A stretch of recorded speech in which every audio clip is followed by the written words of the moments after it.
because I am a kid. I may know things that maybe a 13-year-old would know, but I still can make them think like a child because I am one. Because I have the brain of a child, but I have the knowledge of somebody very older. And so you think that through that you can tell them, and that's what we want you to do by telling me what you're going to tell them, that you can tell them that they ought to get ready to celebrate this 150th year anniversary. Not celebrate, they say not to say celebrate, but to commemorate this 150th year anniversary of the war between the North and the South, that in a real sense gave Africans their freedom with the 13th Amendment to the Constitution, the 14th Amendment, their citizenship rights, and the right to vote with the 15th Amendment. You think you can express that to them? Yes. Well, most of my kids are into arts and crafts, so I'll say, hey, y'all, can y'all make a poster of the sesquicentennial,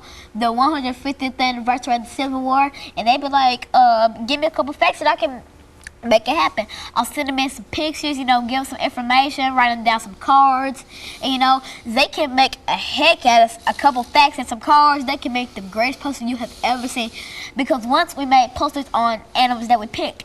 I picked the coyote leopard, somebody picked the American alligator, the meerkat, the monkey, but yeah, they are into arts and crafts, so I can have them make a poster and hang it outside that says sesquicentennial. Okay, and so you think that as Tennessee prepares to celebrate over the next 5 years, next 4 years, I think up until 2015, from now until 2015, that Tennessee is prepared to celebrate in the state of Tennessee to celebrate the commemoration of this great event, and that many activities took place in the state of Tennessee. You think you could get that across to them as well? Yes, I can, because I can get it across them because I know the words that will make them think like an 8-year-old, but I have the knowledge of somebody older, as I recently said. And so let me, as we get ready to wind this down, Alana, let me see if we might be able to sort of summarize what we are trying to accomplish here, because you represent what we consider to be the young person in a whole series that we're trying to create dealing with the commemoration of this great event. And we want young people to know more about the commemoration. And we feel that if you can deal with the young people and talk to the young people in reference to it, as you're doing now, they will say to themselves, well, that she's only 8 years old and she knows something about what happened, and so I can do the same. I can go to class, say, hey Trinity, do you want to know about the sesquicentennial? And she'll probably say, oh yeah, let's learn about it. And I'll tell her about Harry Tubman and what Bowser and Vestry did. And, I'll explain to her, and then she can tell her friends and stuff like that. But yeah, I can really get them to understand that, because it means a lot to me for them to understand that, because them being 8 years old and understanding like that, by the time they're 13, they'll be understanding physics.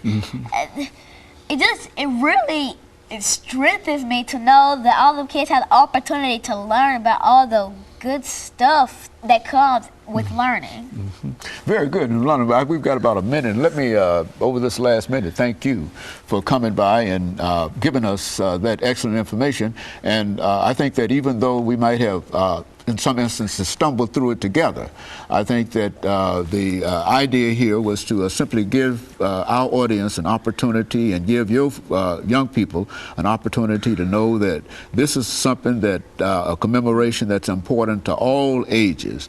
And I think that when we go down to the 8-year-olds, it also indicates that all ages really mean all ages, because if your group understand more about the events leading up to this commemoration, then certainly the older individuals and older children will also know. And I think that we can say that Tennessee will have a successful commemoration of this great event. And of course, let me encourage our audience to tune in again next week for another informative edition of Comments.